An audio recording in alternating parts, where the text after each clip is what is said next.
如花在野，如鹰赴空。青春是鲜活多彩的，如果爱情有时间序列，20岁是赤诚、热烈、勇敢，还是迷茫？在最该心动的年纪，困于圈子，怯于表达，羞于奔赴。默契、坚定选择、方向灯、非诚勿扰，青春季为年轻而来。24位女大学生上场，我们要打破边界，打破沉默，这是我人生中第一次表白，让青春被看见，才华被欣赏，勇气被喝彩。我愿意。给大学生一个真正属于自己的舞台，让优秀的同龄人彼此看见，彼此照亮。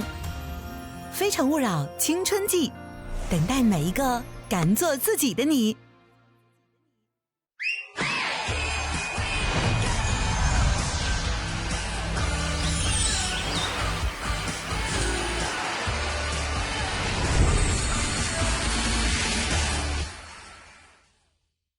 欢迎收看《非诚勿扰》青春季，有请主持人孟非。欢迎大家，欢迎大家，欢迎黄磊老师、陈明老师。非诚勿扰由港荣真蛋糕特约播出。港荣真蛋糕，我对你是真的。港荣真蛋糕好吃不上火。我们的奖励规定是，男女嘉宾牵手成功之后，都将获得由港荣真蛋糕提供的浪漫海岛之旅。港荣真蛋糕，我对你是真的。港荣真蛋糕好吃不上火。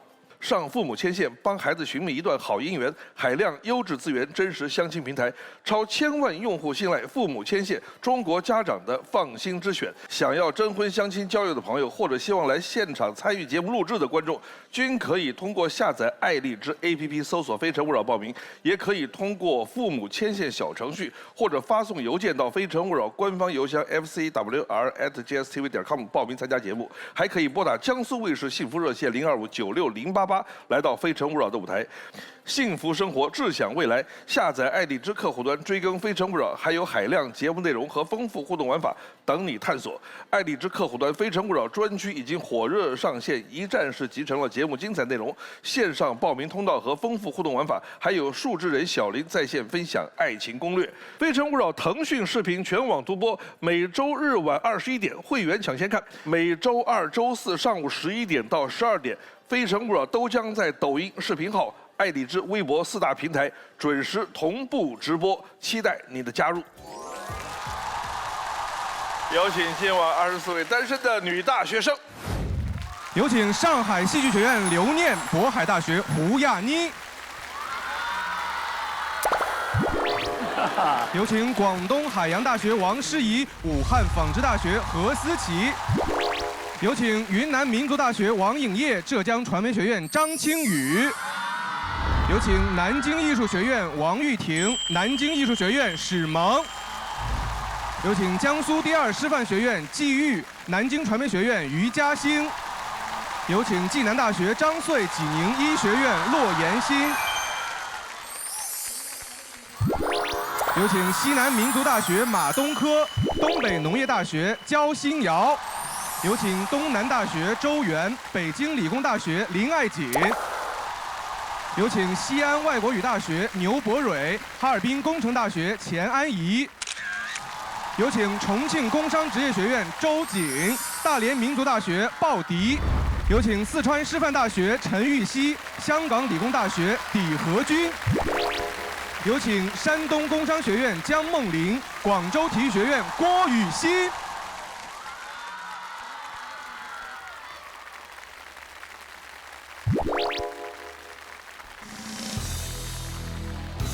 24位女生，欢迎你们，请亮灯。欢迎小林。大家好，我是小林。男大女大看过来，甜甜的恋爱我来安排。我们上一期节目在直播的时候看的观众很多，我们已经报告过了。其中看到北大的那个博士，医学院的，他正在播出的时候，就有一个男人说：“我可以来报名吗？我是清华的。”那个北大的说那个隔壁学校，他说的就是清华，但他不说清华，他说隔壁。他不念名字，对。他是不是被激发了一下？有北大还能没有我们清华吗？开始今天的节目，有请1号男嘉宾。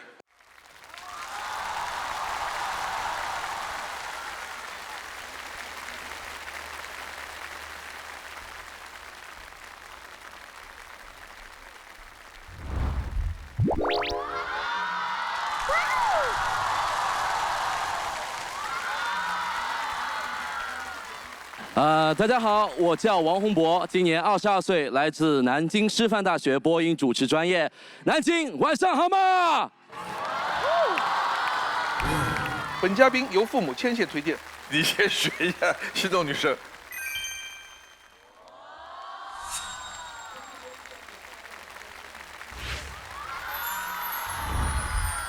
哇！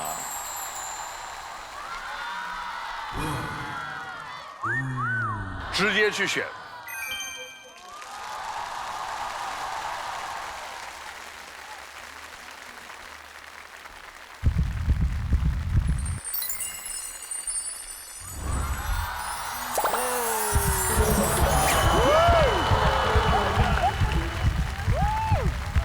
哎呀呀呀呀！同步了，同步了，同步了！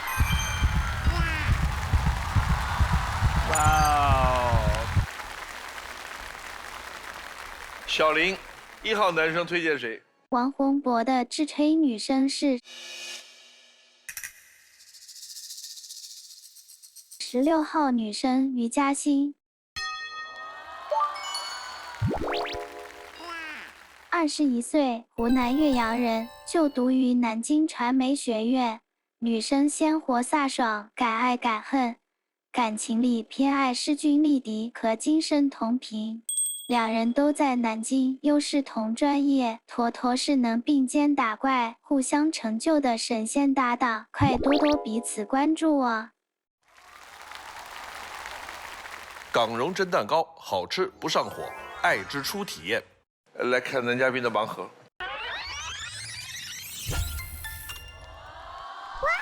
这个要解释一下，去年我的自己的改装车也是成功入选了 GT 秀的，作为一个展车。而且我是见到了从小就一直在关注的一个街舞界的大神，叫叶英，他拿了 Locking 的世界冠军，所以我特别激动，特别激动。Cool。其实我没 get 到这个点啊。这张照片有2个主题，一个是改装车，一个是那个街舞界的大神。你是更想让我们看街舞大神还是改装车？因为我觉得这是我大学时候比较有记忆点、比较开心的一个时刻，什么改车啦、什么街舞啦，都包括在我的爱好里面。那是我的艺名，在我的车上，大家都叫我 Allen 王。哦。他敢叫这样英文名，是不是说明他跳得很好很好了？要不然你都不好意思说我有艺名。那倒不是，你的意思是跳得不好都不配有一个英文名是吧？对，我是什么 Allen Wang， 那你就觉得他的武艺得到一定。你到发廊去那么多Tony 老师，你的街舞水平要不要证明一下给他们看？来，现在。兄弟 ，keep your hands up, man. Come on, hey, hey, you're my DJ, please turn the shit on. 麻烦左右靠边，看这是谁来了 ，Killa California， 从来不定，不拿麦的时候，站在主持像个孩子在灯光下，运动搭配 ，Adidas 准备将地板踏碎。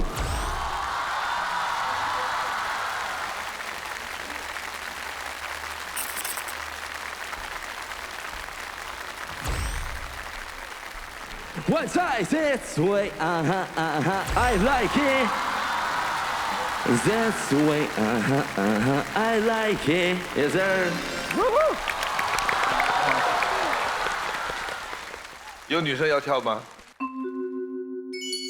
？12号。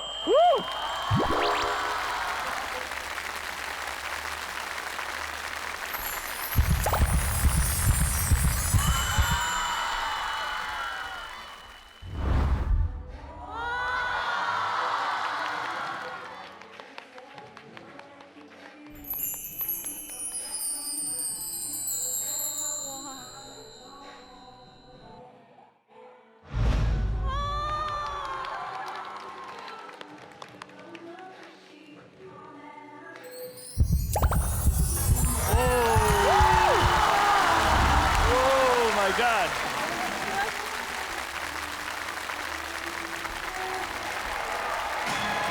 哇哦！来看男嘉宾第一条片子。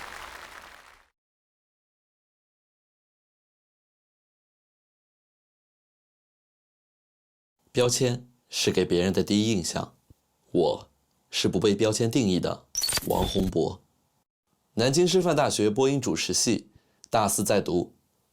不想被标签定义，所以我只做自己。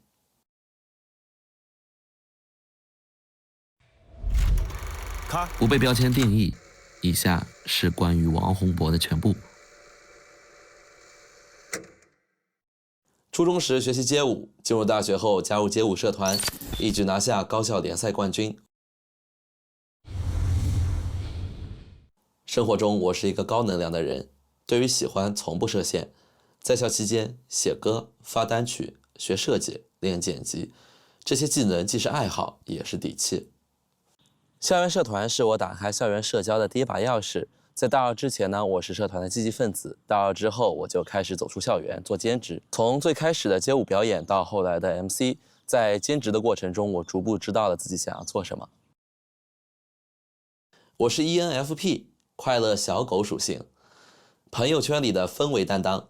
做过 MC 的经验让我自带气场，只要我在，就是人群里的 C 位。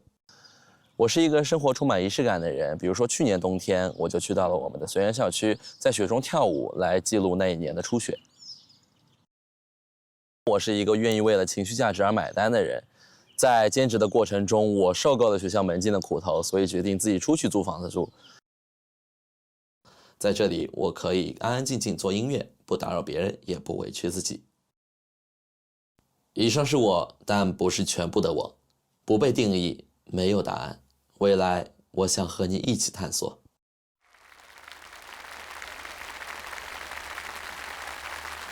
那片子里边还有画的那个画也是你画的？对。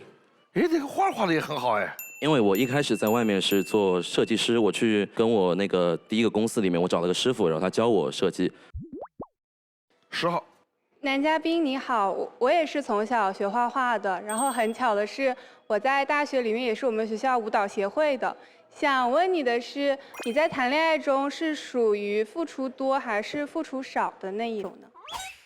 我应该算自己是付出多一点，因为我觉得作为男生嘛，我肯定希望我自己喜欢的人能够承担少一点的压力。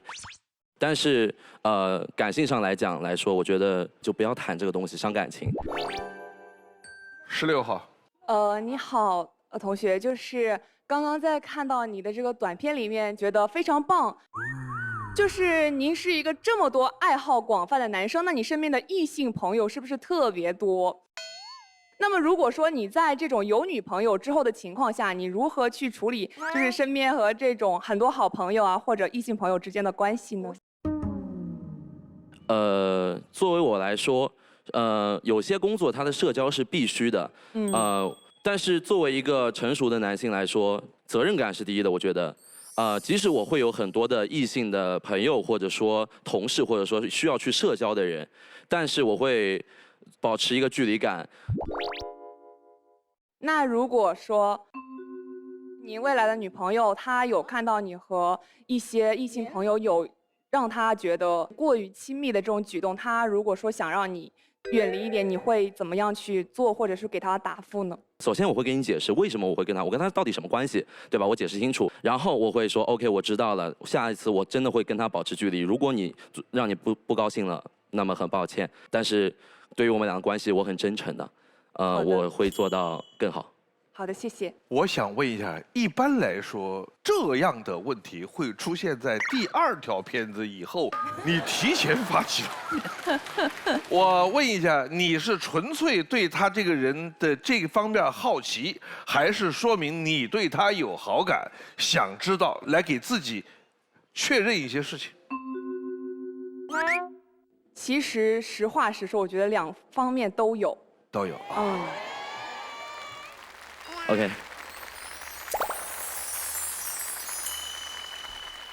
现在好像不管什么人都得给自己弄个什么人设。来看大屏，卷王本王。哦，这是校园常见人设集锦。实习特种兵项目。有没有人愿意认领一下这8款的？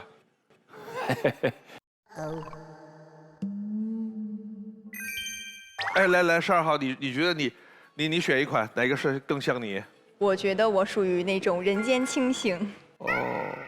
对，智者不入爱河，卷劫不入卷签。哎，我看你资料里写你是母胎 solo 啊，是。你从来没有谈过恋爱吗？对的。就是初恋也没有过，到现在为止。我有追过一个男孩，但是没有追上。哦。22号。孟非老师，我可以认领2个吗？你可以。我想认领卷王，然后还有实习特种兵。我今年大4最后1学期，我曾经有6段实习。我在香港恒生银行、上海浦发银行、东亚银行，我在香港做过会计审计，以及我在江苏城市频道有实习过。大3的下学期，我去到了哥本哈根商学院做交换，然后在此期间，我去了16个国家。哇！因为我大31年没有上课，我将4年的课压缩到了3年去上。除此之外，我是一个非常热爱运动的人。我从小有学习乒乓球、篮球、羽毛球和游泳，然后在大学期间，我学到了击剑、射箭、壁球以及棍网球。谢谢。你刚才那段话在我耳朵里听上去很像 AI 出来的。你在江苏城市频道哪个栏目或者部门？我之前在你所不知道的水运江苏这个综艺做过编导。你认识我吧？我认识，非常认识。我看了一下，我如果在大学，最大概率是校园咸鱼，因为没有比这个更适合我的了。黄澜要是的话，应该是。卷王本王。陈明呢？我的梦想就是校园咸鱼，太吸引人了。那你事实呢？本来是校园活动家，但是你向往校园咸鱼。向往校园咸鱼，对，但是确实校园也参加了很多活动。好，看下一条。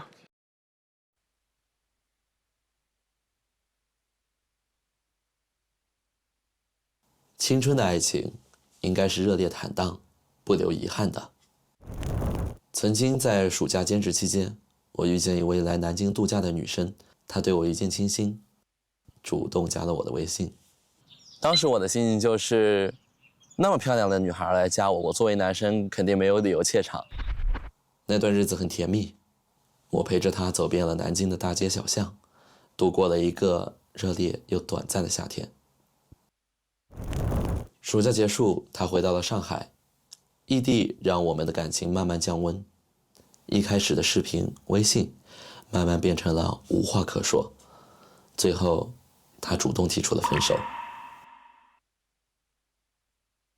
这段感情来得很热烈，走得也很干脆，但在我的观念里，我觉得只要真心投入，分开就不算辜负。我还有过一段从游戏开始的感情，我带她上分忘了吃饭，她默默为我点了小零食，这份体贴一下子打动了我。网聊了一段时间，我带着花从南京去武汉奔现。见面那一刻，我们都很心动。那个月本来应该她来南京找我的，可后来我兼职的工作遇到了波折，整个人状态都跌入谷底。她说：“我觉得你现在的状态不太好，我们还是暂时不要见面了。”她的做法让我挺伤心的吧。我觉得谈恋爱就是应该在对方有需要的时候陪着他，所以我主动选择了分手。对于这段感情呢，我同样也没有遗憾，因为是他让我知道了，只有自己足够稳定、有能力，才能去爱一个人。现在的我更期待并肩同行、一起成长的爱情，希望我们彼此吸引，共同经营。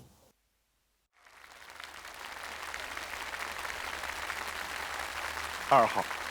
我想问一下男嘉宾 VCR， 谈到你的第一段恋情，异地恋嘛，然后最后感情比较淡了，你在期间有没有尝试想要去到女生的那个地方去找她呢？总而言之，言而总之，我觉得2段感情它都有一个共性，就是我们是异地。那会儿我没有足够的能力去，比如说负担1个月找他很多次，就是很难再聚到一起。有尝试去挽回过，当然因为是真心喜欢嘛，但是后来还是各种困难。好的，谢谢。23号。我想问一下男嘉宾，你刚刚在 VCR 里面说你的前女友是在南京旅游的时候对你一见倾心，那我想问一下，你在感情里你是属于一见钟情的那种，还是日久生情？我是属于一见钟情的那种，就是我的喜欢是很直白，我喜欢就是喜欢了，不喜欢就是。这个也要别的啊！我觉得就是我会表达我的爱意，一见倾心那种。14号。我想问一下男生，视频里面说你之前是因为自己工作的原因有一些情绪，然后和自己的女朋友有一些矛盾，最后导致分手了。我想知道你是会在工作中有一些不开心的事情，这个状态也会影响到你们的感情吗？那段时间是怎么样？是我工作了2、3年的那个店关掉了，就是那段时间心情确实不好，而且我没有能力的时候，付出达不到我的预期，我会觉得跟他的感情我支撑不了了。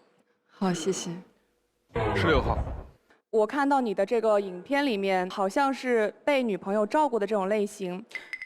然后还有一个我想问的就是，我看到你跟你女朋友2个之间有了一些问题之后，你是选择了跟她说分手。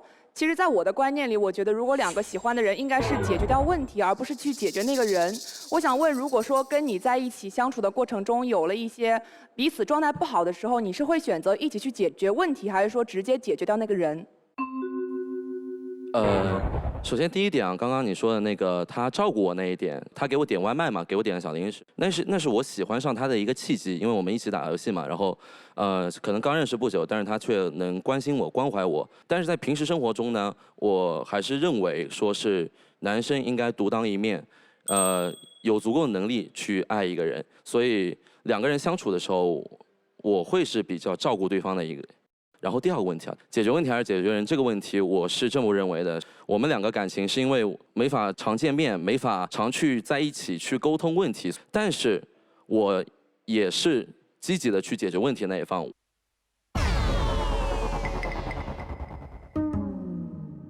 最后一个问题，13号。你好，男生，我想问一下，你在恋爱中是粘人的还是不粘人的？是粘人的。因为我觉得工作在外，我会是一个很严肃的人，但是回到家里面之后，我觉得对于我的爱人，包括说我的对象，我有另外的一面。来，我们看一下13号有没有留灯。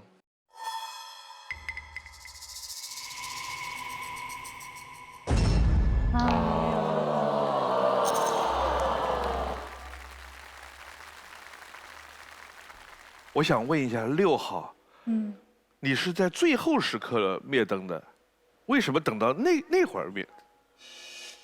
综合了前面的一些谈话以及 VCR， 我觉得他应该是，比较话多的那种人吧。是，这个你发现的非常准。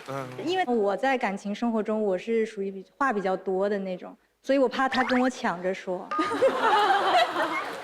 哎，你对自己的病和别人的病的判断都很准确。我想来问一下16号于嘉欣，你对他的问题的关注度是所有女生当中最高的。最后灭灯的原因是？其实我和他属于那种很相似的，我也是生活很丰富，然后也是个工作狂，喜欢去把时间填得很满。但是我就害怕我们2个太过于相似会相撞。其实我更倾向于在感情里面找更加互补一点。你的这个和刚才张穗的是一样的感受。对。好，很有意思的一个话题，就是你是倾向于解决问题还是解决人？我举一个例子，比如你特别讨厌男生打游戏，然后你很喜欢一个男孩，很帅、很阳光、很招人喜欢，他唯一的爱好就是打游戏，你该怎么办？我会先尝试跟他表达我的想法，但是其实我不强求他一定要为我改变多少。你表达完了，他还是打游戏。那我喜欢他，我还是喜欢他。哎，对呀，那不就完了吗？所以那些有的时候不能接受的东西，其实是因为人就接受了。你好好琢磨一下这个例子。现在情况是这个样子的，你可以坚持选一下13号，最后表白一下，也可以自己走。你的决定是？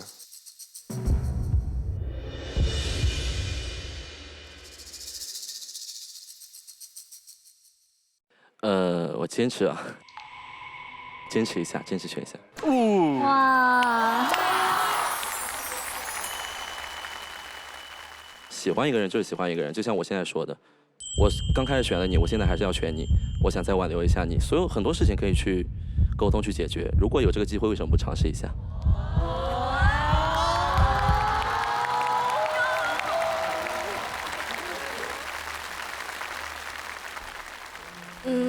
其实我在恋爱中不喜欢粘人的人。还有就是我是一个比较懒的人，我不太喜欢参加各种活动，然后我就连出去玩的话，我也喜欢睡到下午3、4点钟再起来出去玩。我感觉你的生活太丰富了，我们可能不太同频，不好意思，对不起。谢谢。哇。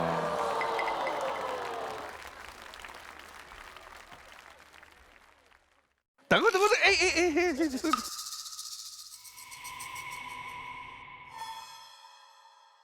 有人喜欢。刚才导演跟我说，现在有这么个情况，导演说有2个替补的女生喜欢他。哦。来，上来。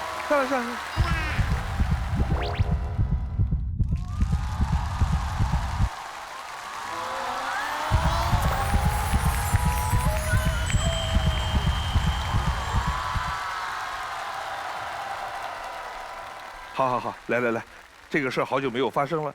2个女生做个自我介绍。大家好，我是戚瑞阳，来自南京信息工程大学，现在在读行政管理专业，是大2的学生。大2，南京人。对的。大家好，我叫王秋曼，今年21岁，来自南京财经大学，也是大2的学生。难怪2个本土的，这3个都是南京的。哦，明白，欢迎。你们2个可以问他一个问题，每人一个。男嘉宾你好，就是我也是学跳舞的，但是我学的是爵士。如果我当你女朋友的话，你可以教我跳hiphop吗？可以啊，一起刷课去。男嘉宾你好，我感觉我算是你的反面，就是我是有点低能量老鼠人，然后社交不是很丰富的那种。但是我很羡慕你这种高能量的状态，你愿意就是把你的一些爱好去介绍给我，然后就是和我交流吗？当然可以，你站在这已经很有勇气，很高能量了。谢谢。蛮会说话的。他就这句话说得好。你可以分别问他们2个一个问题，一人一个。我想问一下2位饮食习惯有没有什么比较偏好的口味？如果我们2个口味不一样的话，你会怎么做？这是打算过日子了啊？我觉得这个对我来说不是什么问题，因为我什么都吃，哇哦！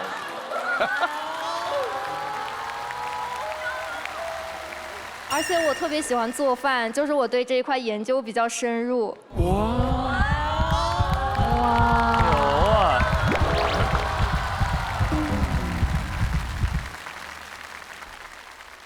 那我感觉我的风险就比较大了，我有点挑食。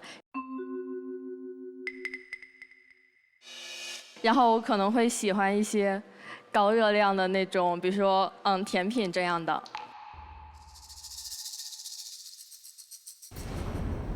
来，回答完了。他们2个当中，你选谁也可以都不选。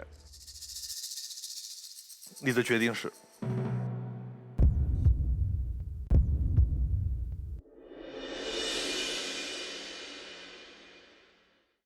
我希望可以以后跟你一起刷课跳舞。我希望可以以后跟你一起刷课跳舞。哇！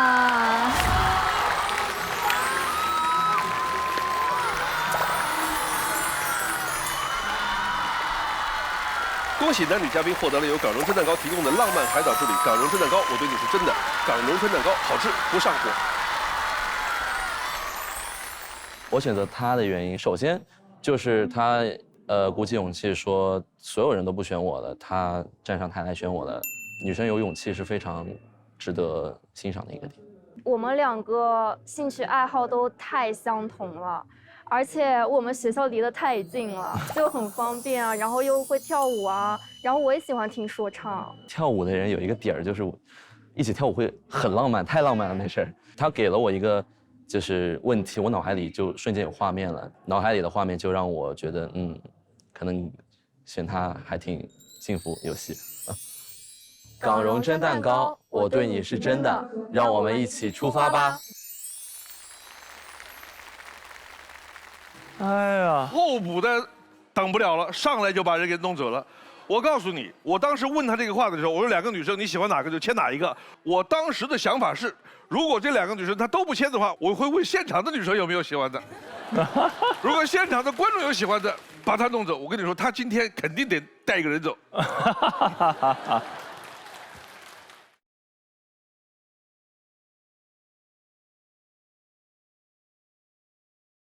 非诚勿扰》由港荣蒸蛋糕特约播出。港荣蒸蛋糕，我对你是真的。港荣蒸蛋糕好吃不上火。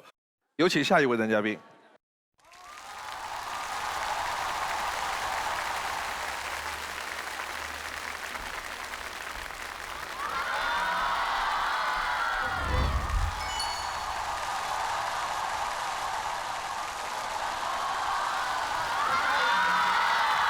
孟老师好，蒋老师好，大家好。我叫熊坤，今年24岁，来自武汉大学。本嘉宾由爱荔枝推荐。校友来了啊！校友，老师好。你哪个学院？我是历史学院的。曾经想蹭陈老师的课，但是呢也收到了假消息，去错了教室。下次就直接问我了。对啊，教室我告诉你。我以为他说我想去上陈老师的课，还没腾出功夫来。很忙。来选心动女生。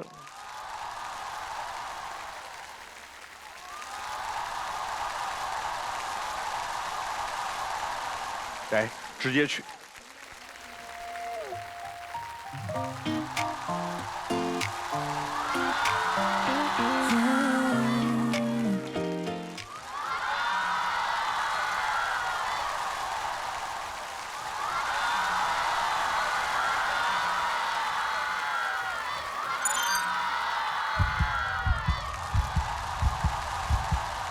小林，2号男生推荐谁？熊坤的支吹女生是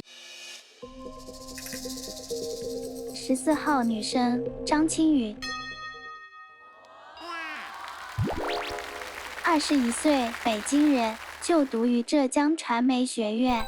女生古灵精怪，随和上进，感情里浪漫体贴，慕强，偏爱被温柔引领。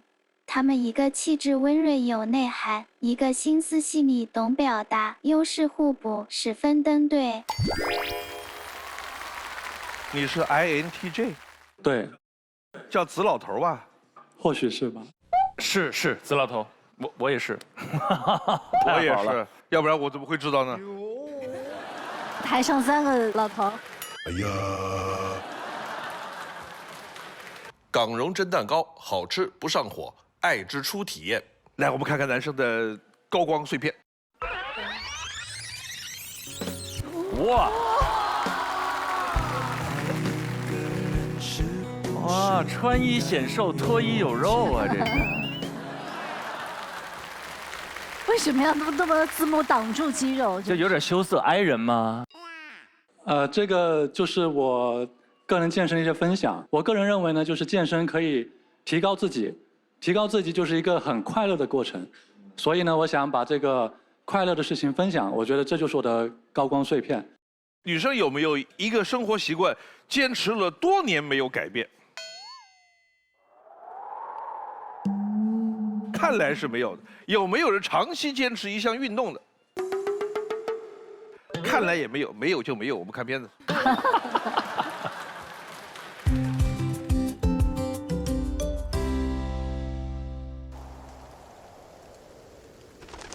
月黑风高冷雨夜，大案要案惊奇案。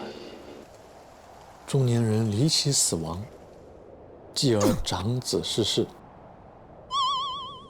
全部家产竟交由花季少男。今天我们要讲的是秦二世即位之谜。我是熊坤，武汉大学中国古代史硕士在读。日常的我就像熊尔摩斯，从一摞摞厚重的史料中抽丝剥茧，反复推敲，还原出更接近真相的历史事件。作为历史系的学生，最大的特点就是耐得住寂寞，熬得住枯燥，扣得了细节。除了宏大叙事，还可以寻找边角料，把普通人的生活变成有血有肉、有人味的故事。我认为这是历史学最大的意义之一。现在的我正处于研三的关键时期，每天写不完的论文，看不完的导师批改意见。在这个过程中，那些学术底刊是支撑我继续坚持的秘密武器。无论是擎天柱应该投车损险，还是人身意外险，或者是听1万遍反方向的钟，能回到假期第一天吗？读了一天的顶刊，睡前来上一篇底刊，写论文的苦恼就烟消云散了。经过漫长的努力，咱也是好起来了。今年我收到了武大博士的 offer， 意味着我要在这座中国最美校园之一再待上4年。正所谓学在华科，吃在财大，爱在华师，玩在武大。在武大有很多土特产，草坪音乐节、国际文化节，冬天堆雪人，发个好玩的朋友圈，樱花季约拍，打卡雷总同款机位，蹭一下陈明老师的课程，学会如何表达自己。校园里的4季浪漫，我已解锁了大半。如果你也想畅玩武大，我愿意做你的专属导游。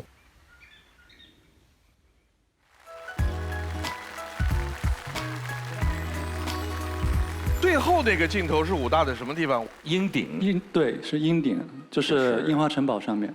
每年樱花节就全是人。那一整栋建筑现在是博士生的宿舍，所以很多武大博士的宿舍就成为景区里的被大家参观的对象。大家看他们怎么晾衣服啊什么的。看完樱花，咦，还有一些博士在里边。乔老师，我想问你啊，就平时你上课那个发型也是独特设计过的吗？没有，就是那么潇洒那样睡出来的。哦，我们这个早八哪有时间？你最受欢迎的课程叫什么？口语传播，专门来聊这种沟通跟表达相关的故事，跟大家的实践和互动也非常密切。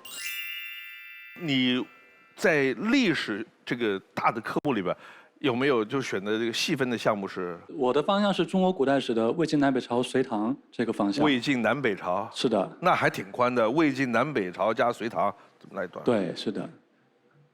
14号。男生你好，因为我看你是学历史的嘛，所以我觉得你肯定是一个心思非常细腻的人，所以我特别好奇，就是你在恋爱里会看对方的手机吗？然后你怎么看待对方看你手机这件事儿呢？这跟学历史有什么关系？首先呢，我个人是不排斥这件事情的。如果对方愿意让我看，我也会看。然后呢，我会给我的女朋友录上她的指纹密码，愿意看的话随时可以看。但是我觉得这个应该是建立在2个人基本的信任之上的。就是如果不信任的话，看手机也是没有用的。9号。男嘉宾你好，说到历史，我想问一下，你怎么看待女生吵架时翻旧账的问题呢？这个跟历史还有点还能沾得上一点边。女生拼尽全力要问一个跟历史有关的问题。这个其实在历史上也很常见了，就是翻一些历史的旧账，去提取一些罪证嘛。他在恋爱过程中的一些罪证，你会去收集。但是呢，这个有时候可能我个人感觉啊，也是一些欲加之罪。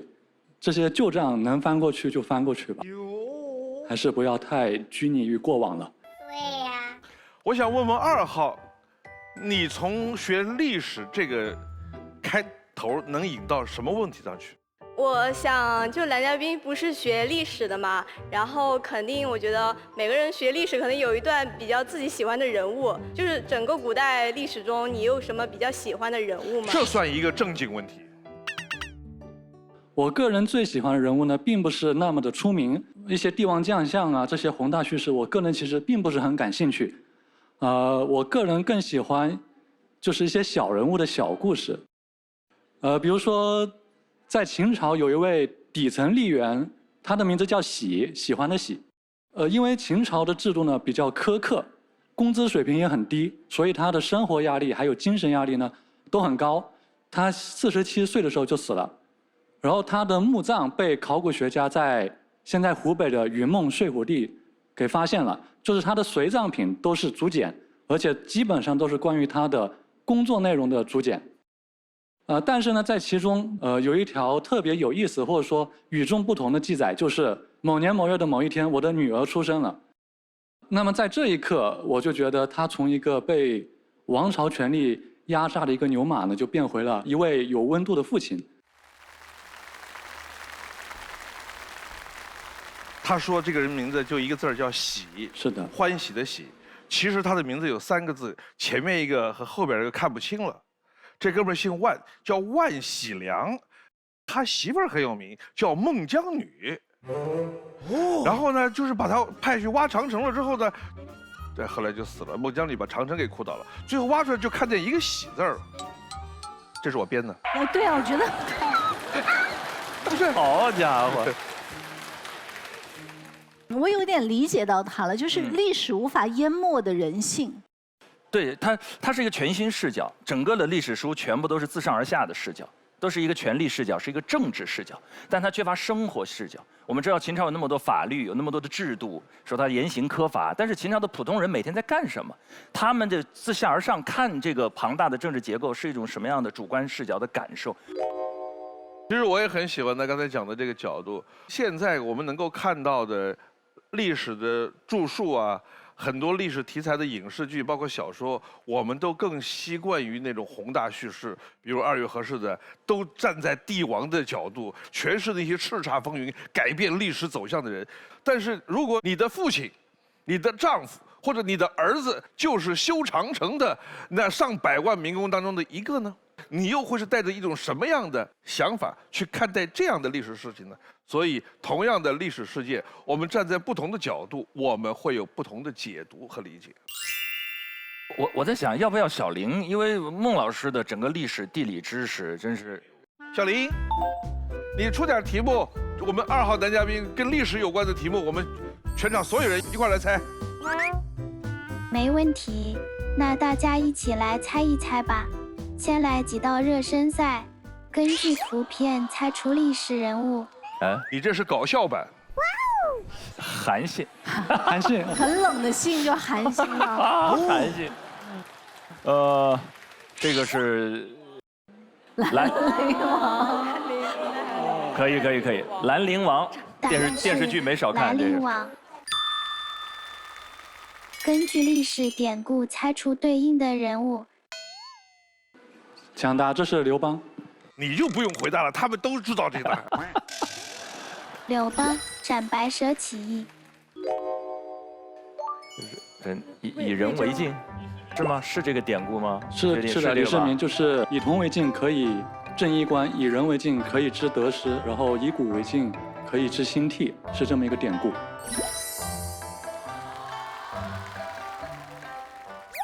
三国里边的司马懿对曹爽说的话吧？对，这是其实呢，这张图片我想一想可以形容2个人，一个就是刚刚孟老说的司马懿，他对曹爽说，只要你投降，我就不加害你们全家。对，还有一个呢就是他的反面了啊，光武帝刘秀，刘秀也是对洛阳的守将说，你投降我就不追究你们责任，但是刘秀就是信守了他的誓言。答案有2个，一个是东汉光武帝刘秀，另一个是司马懿。厉害！刘念，我很好奇，那男嘉宾，你如果谈恋爱，你会天天给女朋友讲历史吗？感觉你很热爱你的专业。他想听的话我会讲，但是呢，看他的兴趣吧，只要他愿听我就愿讲。那他如果不愿意听呢？解决问题还是解决人，就把你这个人解决了。15号。大家好，我叫史萌，我是南京艺术学院艺术学专业的。在视频当中，我也看到你，健身，把你健身的一些饮食呀，你的体脂啊，很详细的罗列了出来，让我觉得你是一个特别理性，又很细腻的人。那我想问一下，如果你跟你的另一半出去旅行，你是一个会为另一半制定详细计划的人，还是那种更随性一点的、随遇而安的呢？就是我会做一个大概的计划，但是呢，就是我的性格，其实虽然说是 INTJ 但是呢，各项都比较平衡，比较去中指，也可以是 P 人，这只要看对方是怎么样的。就是如果他 P 的话，我可能会接一点，所以呢，就是我可能会处于一个动态摇摆当中，但是无论如何，我会做一个大概的旅游攻略，起码知道应该干什么。然后细节的话，可以在旅游的过程中慢慢填补。谢谢。谢谢。10号。感觉男嘉宾非常热爱他的专业，一直在说专业方面的事情。那想问一下你关于感情方面，你是更倾向于找一个互补型的女孩呢，还是找一个差异性大一点的女孩？这个呢，我没有认真考虑过。我突然想到陈明老师一句话，好像是叫“标准是留给不爱的人的”，对吧？陈明老师要。哇，你没少看我们《非诚勿扰》节目啊。所以我觉得，爱的那个人就是理想型吧，可能。谢谢。他这个片子里边说有在武汉有4个学校，什么玩在哪儿，吃在哪儿，什么爱在哪儿。学在华科。华科。华中科技大学。吃在财大，中南财经政法大学。爱在华师，玩在武大。你不是宇宙中心呼唤爱吗？就爱不在武大吗？爱在华师，为什么？爱在华师可能就是因为华师是师范大学嘛，女生多一点，可能她的青春气息就浓厚一点。那武大就是玩儿。我们来看看陈明当年在武大是怎么玩的你玩啥了？乐队吗？怎么会有这一趴？哎呦。哦。哇！我想问一下，左上角那张是假发吗？不是真头发。上面2张都是央视的国际大专辩论赛的剧照吧，或者说节目照。下面左边是去哪儿旅游？我就关心这个。我说不要拍，不要拍，然后他们在拍啊。但是我又这么小就有人偷拍你了吗？不是，我们一起去玩的朋友。我当时在找我的眼镜，我还以为那个时候他已经是名人了。没有，太可怕了，太可怕了。这是历史的一部分，黑历史这是来时路，来时路。哎，那你觉得在武大最好玩的是什么？那可太多了。哇！左上讲的是国际文化艺术节，这是武大留学生们共同举办的一个艺术活动，就是来自全球各个国家的留学生们可以品尝各个国家的食物，然后呢感受一下每个国家的文化。右上角呢是金秋艺术节，是一系列的活动，最著名的就是服饰大赛，就是学生呢自己设计服装，学生自己当模特，自己走秀这么一个活动，这是我最喜欢的一个活动。然后左下角呢是跳蚤市场，要毕业的学长学姐呢售卖自己的二手货物。哎，这就是我上次节目说的，对，我的毕业期在那边就肯定要去参加这样的活动。卖光，然后右下角呢是梅操大电影，就是在梅园操场上会不定期的播放一些电影。我看的最多的就是这个《泰坦尼克号》，会经常在这播。看下一条片子。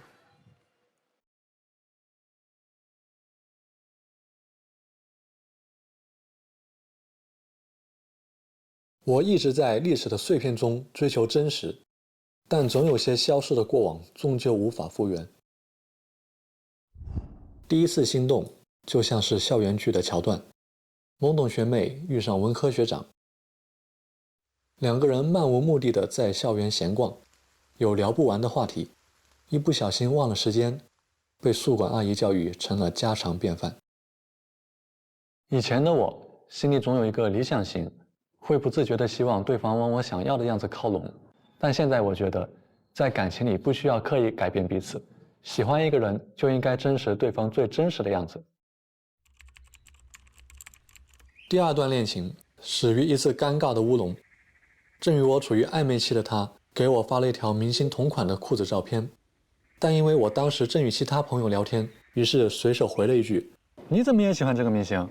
我女朋友也很喜欢。”消息发出之后，我才发现当前的聊天框竟然就是这个女生。后来我约她出来吃饭，一是为这条误发的信息道歉，二是我想把误会变成事实。我向她表白了，把攒在心里的那些话都告诉了她。但几个月后，她说自己没办法平衡恋爱和学业的压力，就这样，我们还是分手了。我理想中的恋爱关系是各自独立，适度依赖，我们可以是亲密无间的恋人，更可以是炽热闪耀的自己。19号。男嘉宾说他喜欢的电影是《泰坦尼克号》，我也特别喜欢《泰坦尼克号》，可以说也是我最喜欢的电影。我在想你是不是会比较喜欢更浪漫、戏剧性一点的感情？其实是的，可以这么说。因为感情就是一个需要细腻的东西嘛。所谓爱人如养花，它本身就是一个需要细腻、值得细腻的产物。谢谢。8号。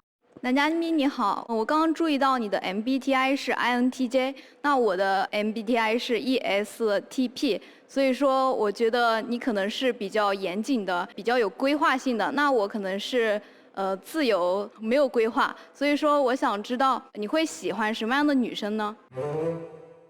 可能这个我个人还是感觉派吧，就是还是看感觉。如果两个人性格差异比较大，我觉得这是一种互补；如果相同的话，那就是灵魂伴侣了。其实都可以，还是感觉最重要。谢谢。4号。大家好，我是来自安徽马鞍山的周元，现在南京东南大学读博，现在是就读于哲学专业。我想请问一下男嘉宾，请问你是怎么平衡学习、生活和恋爱的？其实这个在我看来好像不是特别大的问题，因为我平时的生活呢，确实比较有规划，也比较规律，就是不会遇到了最后要交稿我还没写完，我一般会在 DDL 之前准时完成。谢谢。最后一个问题，8号。男嘉宾你好，我刚刚问过你喜欢什么样的女生，但是你说你是感觉型嘛，其实我也是感觉型。那我比较感兴趣，你在和对象发生矛盾之后，你会怎么样处理？是主动积极的去处理，还是说我要先冷静一段时间，考虑一下，就是出于一个理性的角度去处理呢？对于这种我的解决方式呢，其实经历过一个转变吧，就是在以前自己会给自己一些想的空间，就是我自己要去理解，有时候自己也转不过来嘛，然后呢，但是之后我觉得就是这个有矛盾千万不能拖着，一定是要及时去沟通的，特别是不论是男生也好，女生也好，现在的我还是喜欢打直球，就是把问题呢就摆出来。谢谢，这是我的一个态度。保证。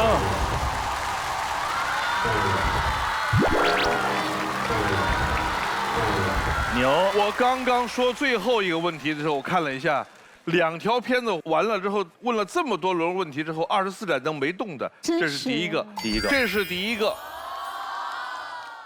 现在留14盏灯，除了8号、21号之外，上去灭掉11盏灯回来。哇！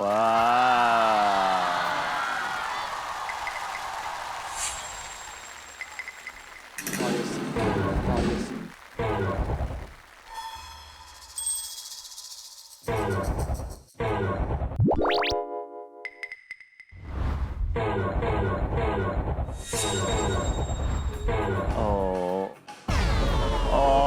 智推，哇！来，有请6号、8号。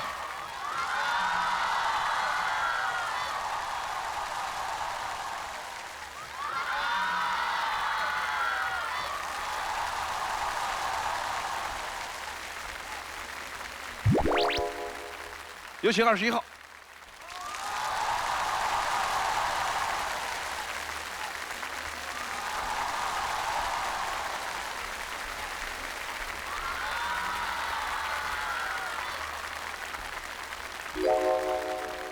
看一下心跳情况。张穗是有点激动，张穗从刚才笑到现在，嘴巴没合上过。好开心啊！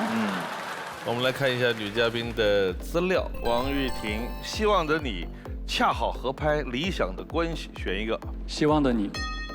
希望对方坚定、专一、情绪稳定、有上进心、善于发现生活中的美好，能把自己放在优先位置，彼此愿意为这段关系负责，一起走很长的路。鲍迪、小迪的大学生活日记，颜值至上，清醒精致派。我选1号。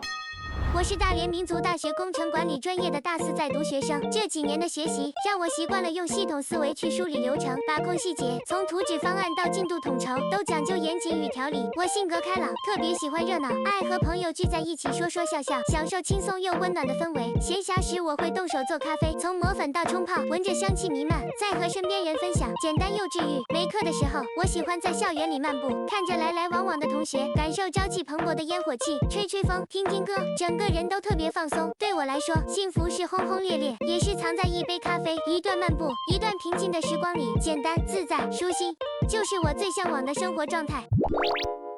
张穗，和谐一家，停不下来，备忘录。我选停不下来。跟谁都可以聊得来，完全不用担心没有话题可以聊，有时候不需要套话，自己有时候没憋住就把所有事情说出来了。最后一个问题问3个女生。3位女嘉宾，就是你们心目中理想中的一天的约会安排是怎么样的？谢谢。我希望的是我们可以在完成学业或者工作的空闲时光，一起出去散散步，然后享受一些惬意的2人时光。我理想的一天就是我们可以睡到自然醒，然后一起约定好时间，我们出门去逛一逛，然后逛累了我们去吃个饭，然后找一家咖啡厅，然后我们2个人坐在那里，可以有一个短暂的时间自己做自己的事情，是这样。我的理想中一天的安排就是白天的时候呢，我们可以各自的去该学习学习，该工作就工作。中午的时候可以一块儿去吃饭，晚上的时候可以在操场上散散步啊什么的，聊一下我们各自的一些心底的小秘密。8号爆灯的，好，你可以把散步再具体解释一下。男嘉宾刚开始出场的时候，我就对他会很心动，因为他长得是我的理想型，所以说我对他也比较感兴趣，问了他很多问题去求证，说我们俩到底合不合适。非常出乎意料的是，他的答案都是我的理想答案，所以说我在最后时刻给他爆灯，希望就是有一个机会可以相互了解。谢谢。到目前为止，我们这是第4场了。你是第11个来的男同学，前面那10个选的心动女生灯都灭了，你有没有可能打破这个记录呢？你觉得？我希望我能开创历史。我也觉得有可能，因为他已经创造了一个，到我说最后一问的时候还有24盏灯，对，新纪录。我们来看一下心动女生有没有留在大屏幕。千万啊！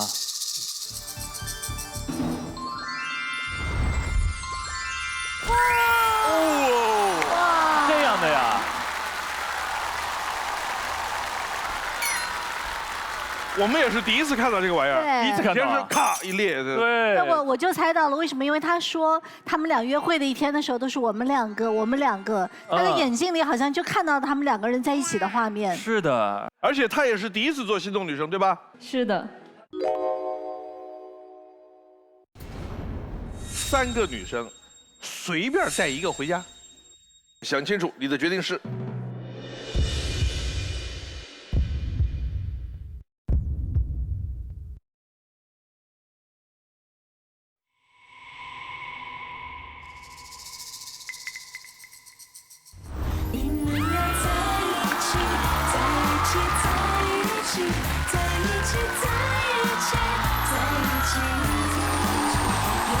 恭喜男女嘉宾获得了由港荣真蛋糕提供的浪漫海岛之旅。港荣真蛋糕，我对你是真的。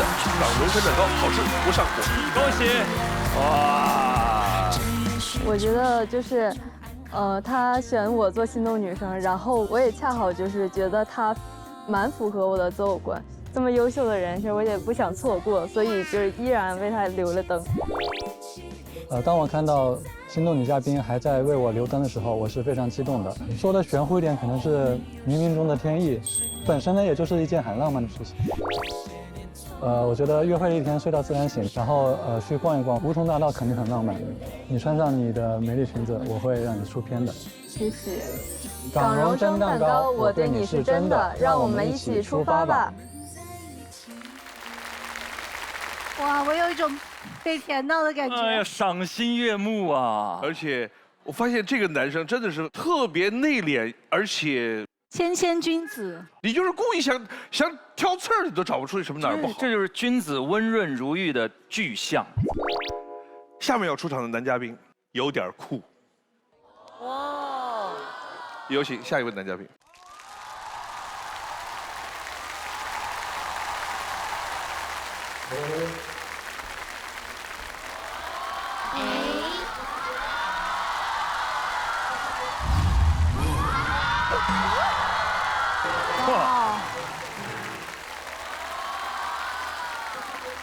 哇！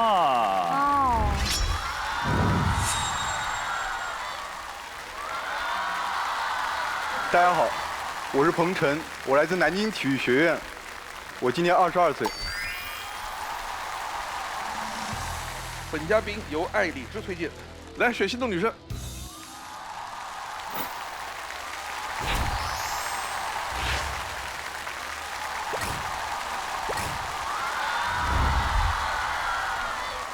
来，直接去。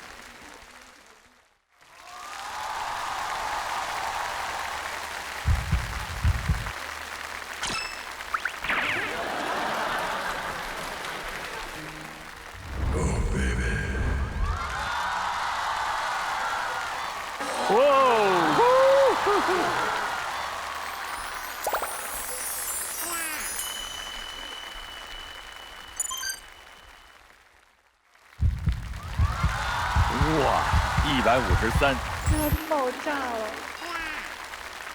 小林，3号男生推荐谁？同城的支吹女生是19号女生李爱锦，24岁，广西南宁人，就读于北京理工大学珠海校区。女生灵活通透，超会配合，感情里浪漫又包容，两人相处舒服不拧巴，默契拉满，既能并肩向前，也能互相成就，供你们参考哦。港蓉蒸蛋糕，好吃不上火，爱之初体验。我们来看男生的盲盒。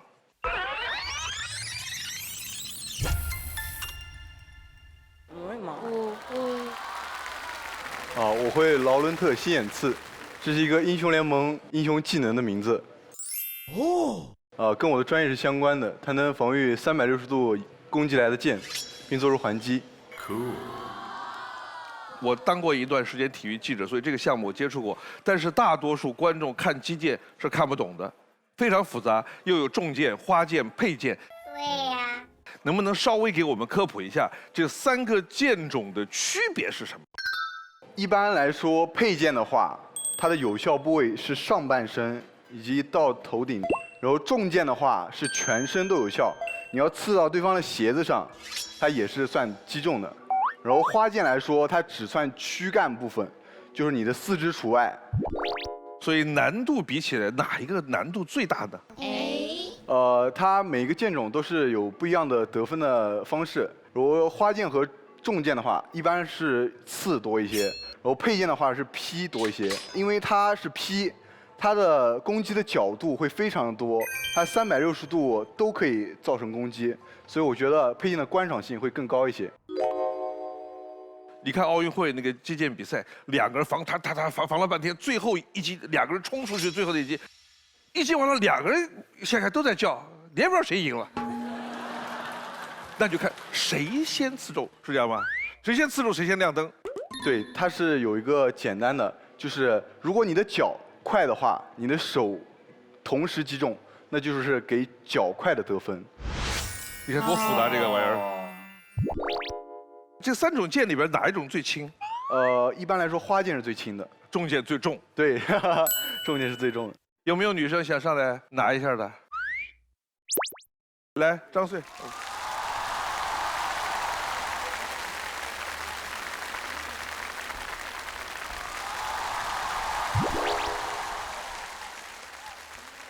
大拇指和食指捏住，你看我，钉子步，距离是一个肩宽的距离，然后把剑竖起来，对，好，现在就是一个标准的实战姿势。我来示范一下给你看，你看，等我打的时候转这个剑柄，啪，啪，大拇指发力。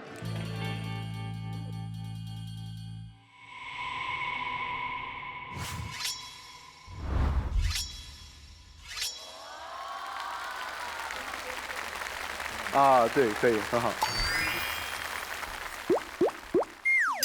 好了，玩够了。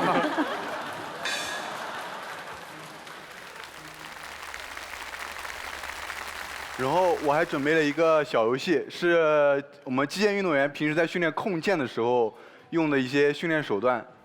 我想邀请一下我的心动女生，跟我来一起完成一下这个训练。来，示范。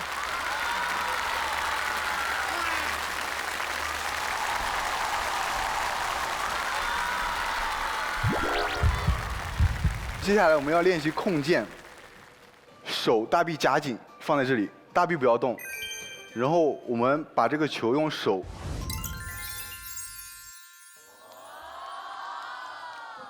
2只手轮流的转，围着球转，不要让球掉下来。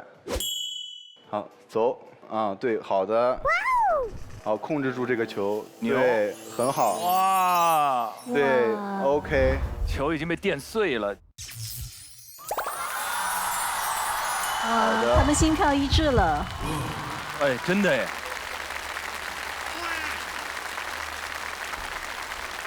好，谢谢你，嘉宾。可以。中国奥运会的击剑冠军，我认识其中2个，一个是江苏的仲满，还有一个名闻天下的栾菊杰。栾菊杰这个名字你们现在觉得很陌生，在我这个岁数的童年，那一代中国人心目当中，栾菊杰几乎是和中国女排一样，激励过一代中国人。栾菊杰是南京人，他是亚洲第1位获得击剑奥运金牌的。他在比赛当中被刺伤了。对，他受过一次伤。在那种情况下，获得了一枚宝贵的奥运金牌。栾菊杰这个名字，不仅是载入击剑历史的，也是可以载入中国奥运史的一个。那我们来看片子。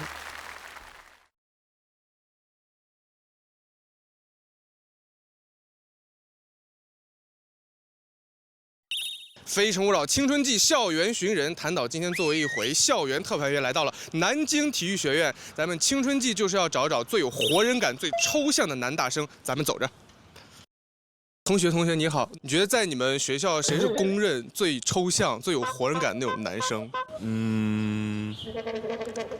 彭晨，你认识吗？彭晨彭晨是我们击剑学长，打比赛的时候啊，人特别的抽象，就是那个学击剑的大高个儿。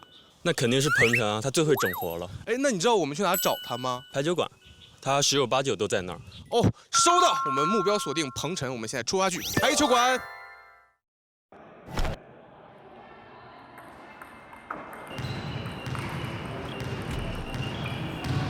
哇，远远就看到一个非常高大的身影，我们快去问一下他是不是彭晨。哎，同学你好，请问是彭晨吗？对啊，是我。你的朋友们还有涛涛都说你特别适合上节目。我看你在打排球，你是排球专业的吗？我不是的，我是练击剑的。哦，你是练击剑的，就是看着完全不像啊。哎，那涛涛怎么说你经常10次有8次都能在排球馆见到你？因为击剑是我的专业，排球是我的爱好。哎，那你方不方便一会儿带我们去击剑馆体验体验？过会儿吧，我再练会儿球。哦，那我先跟涛涛去今晚等你了。嗯，好，待会儿见。拜。好，那咱们就边逛边等彭程。那作为他的朋友，你快给我们爆爆料，他平时是个多抽象的人。哎呀，那可太多了。有一次他跟同学打赌，输了抱着枕头去食堂吃饭；还有一次在公共课上大叫一声，把老师都吓了一跳。我天，太会整活了。对，但你别看他很抽象，他也很反差。平时没事的时候也会读历史、读书。哎呦，这我倒是真的看不出。哎呦，这不是彭程吗？你在这干嘛呢，彭程？我在学教资呢。听说站得越直，背得越快。哎呀，快别复习教资！你不是带我们去今晚？咱们快走，快走。能走吧？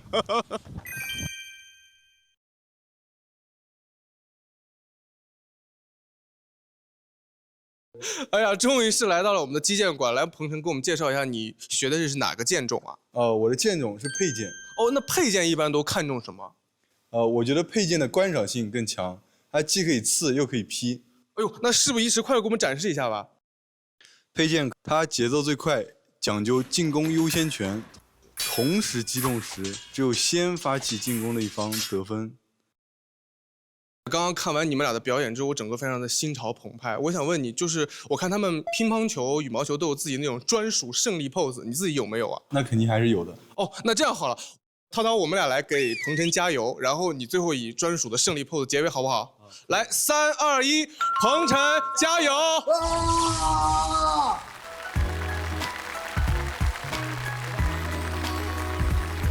！12号。你好，男同学，我想请问，我刚刚看你的资料的时候，你是一个 I 人啊？对啊。然后看你蛮会抽象，蛮会整活的，这是为什么？很反差。对呀。因为不影响啊，就是我觉得整个学校就像我的卧室一样，我起床了就可以到处溜达溜达，想干嘛就干点什么，我觉得挺好的。很好的，谢谢。19号。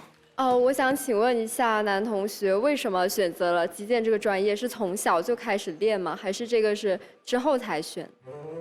可能是命运使然，在那个小学的时候，我体育比较好。5年级的时候，我们教练来挑击剑的后备人才，他跟我说：“你知不知道击剑？”因为我们当时学校刚办完踢毽子比赛，我就跟他说：“啊，踢毽子。”然后后来就是开始了这条击剑之路，一练就是10来年。1号。男同学你好，因为你是运动员，可能会有很多的比赛。那我想问，你是不是会比较有这种竞争意识，比较有野心？其实我的好胜心对于运动员来说是非常低的。能赢的我会赢，但是赢不了的难啃的骨头，对我来说，可以适当的啃一下，不用死磕。这个哥们很好玩，这是我认识的极少这样性格的运动员，也非常真实。5号。我想问一下男同学，你这么喜欢玩抽象，那你追女孩做过最抽象的事情是什么呢？我做的都是非常抽象的事。女孩的话，就说我班主任吧，我班主任是女生。有一次他带我们出去吃饭，然后呢，那个车已经坐不下了，我又跑过去跟班主任说：“班主任，我愿意做你的狗。”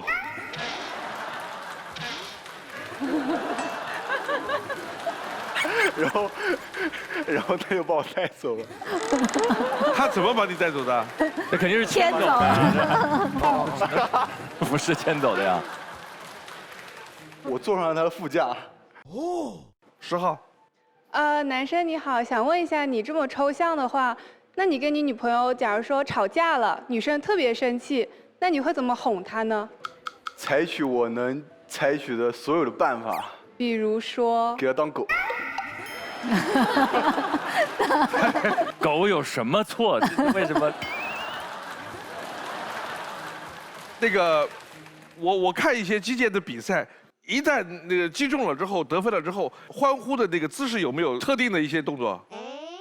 我们击剑的话，其实比赛前一天晚上会想，明天如果得分了，会用什么样的姿势去庆祝，然后也会参照一些有名的运动员，像 C 罗。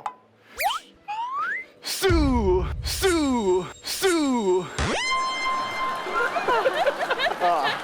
你们不应该参照一些击剑运动员吗？参照足球运动员。我们击剑戴着面罩，对吧？然后两个人嘣嘣打到一块，然后嘣啊，就是这样的喊。哦，而且他们叫的那个声音特别大，发自肺腑的快乐，会增强自己的气势。哎，我之前确实看到一篇一个论文，是研究人类来说，这个喊的这个动作所激发的这一系列的神经元和这个脑区的激发是非常有助于整个肾上腺瞬时分泌。因为我们跟古兽跟野兽搏斗的时候，这种大叫和尖叫就是非常嗨的。但是呢，在办公室上班又不能老是喊，所以开发出了一个方法，就是张最大的嘴，但是不发出声音，自己一个人就是。整个颈椎非常舒服。你去非洲草原玩，他导游会跟你说，你如果碰到狮子的时候，实在是跑不掉的时候，你就把嘴张到最大啊，发出最大的这个怒吼声音，狮子就会想，这是有病吧？7号，男同学你好，我是学美术学师范专业的，但是我对运动非常的感兴趣。刚刚你也有提到了 C 罗，所以请问你是喜欢足球吗？或者是还有其他的球类喜欢的吗？我最喜欢的球类是排球，然后篮球打得多一点，然后其实各种球类我都是打得还不错。你要是想学习什么运动，完全可以信任我，我可以把所有的运动都好好的教给你。哎，我想问一下，你毕业之后是进专业队呢，还是？我毕业的话是，其实我从小就想当一名体育老师，然后我小时候就非常羡慕体育老师，说带我们出去就带我们出去了。他一吹哨子，我们就像千军万马一样听从他的指挥，我觉得这样非常爽。23号。我想问一下男生，因为看到你就是性格也很活泼、很开朗，然后也蛮抽象的，然后就想问一下，你这样的性格的话，会不会身边女性朋友很多，或者是容易跟女生处成好兄弟的好哥们儿那种？对。其实大家都是哥们儿。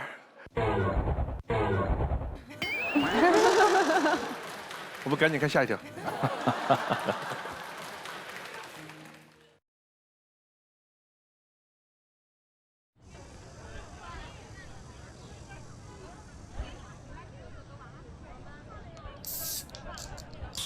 哎，你有没有一段你现在想想还觉得遗憾的感情？我总觉得恋爱很简单，但后来的我们都嘴硬心软，最后只剩遗憾。第一段恋情是在朋友聚会上认识的，闹矛盾冷战后，他突然发来消息，我却脑子一热，机械的只回了一个“字。他当时就直接说：“那你把我删了吧。”你就这么让他走了？哎，我当时死要面子，硬撑着回行，删就删。他已经给了我台阶下，让我去找他。他向我迈了99步，我却不愿意迈那一步。等我后来想去找他的时候，他已经追不回来了。第二段恋爱是和健身房的前台女生。有天晚上，健身房只剩他在值班，他看见地上别人乱扔的哑铃，就让我帮忙放回原位。我那时候特别轴，直接跟他说这不是我用的。最后他只能自己一个人蹲在地上默默收拾。真不去帮个忙啊，哥们儿？这不是我用的。当时我也不忍心，我也想帮他，但我就认了死理。我认为这不解决实际的问题。但就是这么一个一开始特别讨厌我的女生，最后居然和我在一起了。那年寒假，我想停卡，就加了她的微信。没想到她还记得我，还跟我说，那次经历，她觉得我又拽又冷漠，对我印象差到了极点。我们就因为这段经历开启了高频率的聊天，也顺理成章的在一起了。相处小半年，她动不动就闹情绪，没有安全感，无休止的内耗让我疲惫。直到有一次一起吃饭，我看见她跟别人说在跟朋友吃饭。那一刻，清醒了，我知道这段关系已经结束了。我现在单身挺久，很想谈一段刻骨铭心的恋爱，不互相消耗，一起看日落，一起面对波折，希望能在这里遇到那个对的你。说什么了？刚才灭灯灭这么快？主要是健身房前台，我看灭好多。 8号，你好，男生，我想问一下，你好像在 VCR 里表达了你是一个比较固执的这样一个印象吧，所以我想问一下，你在和对象吵架的时候，你会通过什么样的途径去解决？我会先找出问题的根源，然后尽我所能，如果能解决，我就会跟他去沟通。但有些事情就是认知方面的差异。 如果有很大的价值观的碰撞的话，我觉得，分开或许是一个好的选择。6号，你说你在谈恋爱的过程中喜欢给女朋友当狗吗？我就是很好奇，你是当什么品种的狗？是小狼狗呢，还是小奶狗呢？中华田园犬。他自说我是土狗。最后一个问题，19号。 能看出来您非常的开朗。那如果说你和认识的各个途径的女生成为了朋友，但是女朋友不满意这一点，或者对边界感有问题，你会怎么处理？归根溯源的话，这是也是一种价值观的碰撞。就是我觉得这个度是没有问题的，然后他觉得这个度是有问题的。那么来说，其实我觉得分开是好的选择。 好，谢谢。来，我们看一下心动女生有没有留灯。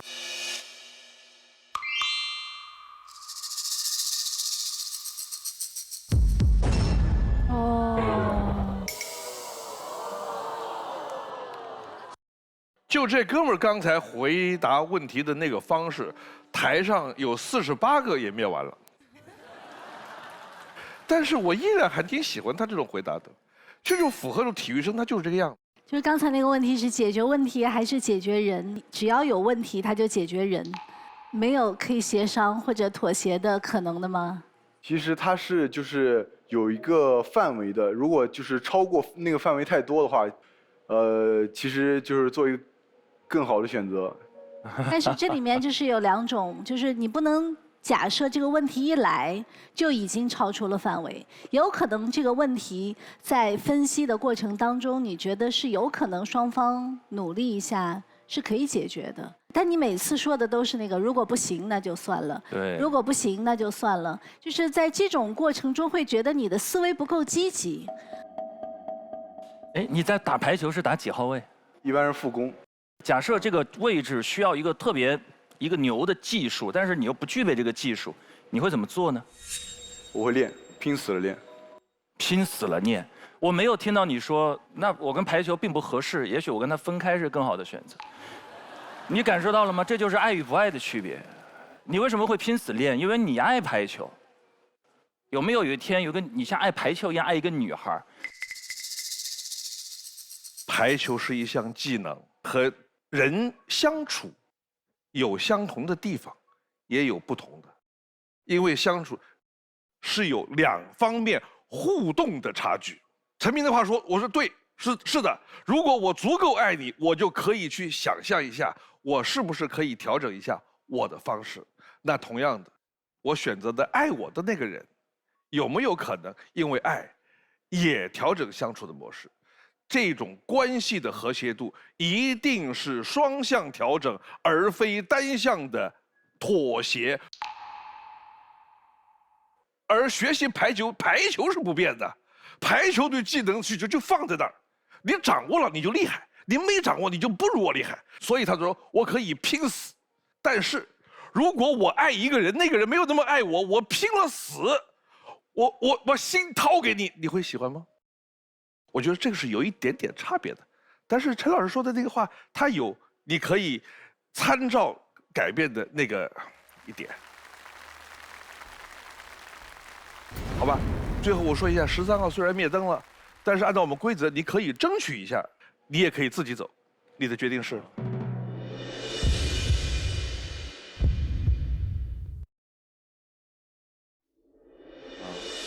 决定向13号争取一下。击出一剑。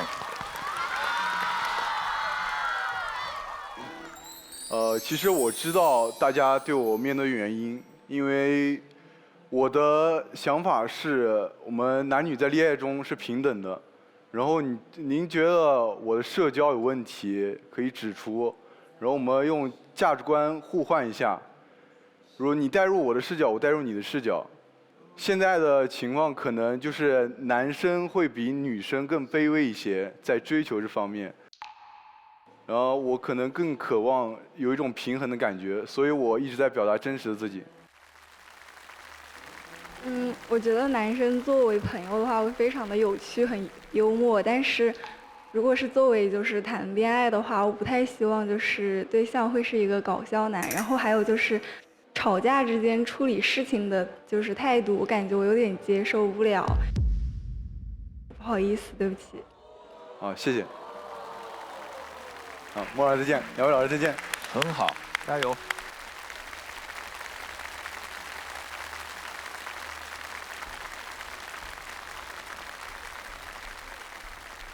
我觉得女生面对的原因，可能是因为我太耿直了，喜欢的人非常喜欢我，讨厌的人也非常讨厌我。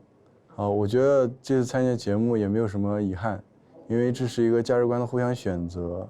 我的认知和他的认知不在一个方面的发展的话，其实发展到后面，最终的结果可能也不会非常好。我叫彭晨，来自南京体育学院，22岁。我希望找到一个兴趣相投的女生。如果您对我感兴趣的话，希望你联系我。这哥们儿也是不多见的，特别憨、特别耿直的。但凡脑子活一点的女生提这个问题，他应该知道怎么把这个话圆回来，他就不。但是呢，喜欢他的会喜欢这种类型。我们第一次录像录了4期节目，12个男生牵手了9个。有8个爆灯，这个成绩是超过我们以往的。我们也希望有更多的人关注我们的《非诚勿扰》青春季。感谢港荣春蛋糕特约播出，幸福生活，志享未来。下载爱荔枝客户端追更《非诚勿扰》，还有海量节目内容和丰富互动玩法等你探索。想要征婚、相亲、交友的朋友，或者希望来现场参与节目录制的观众，均可以通过下载爱荔枝 APP 搜索“非诚勿扰”报名，也可以通过父母牵线小程序，或者发送邮件到非诚勿扰官方邮箱 fcwr@gstv.com 报名参加节目，还可以拨打江苏卫视幸福热线025960888来到非诚勿扰的舞台。看节目，欢迎登录荔枝新闻大蓝鲸、新浪新闻、一点资讯、Zaker 360娱乐，了解更多资讯。上微博搜索“非诚勿扰”参与讨论，分享你的恋爱宝典。上 WiFi 万能钥匙，免费流量用不停，陪您看《非诚勿扰》，连接你我。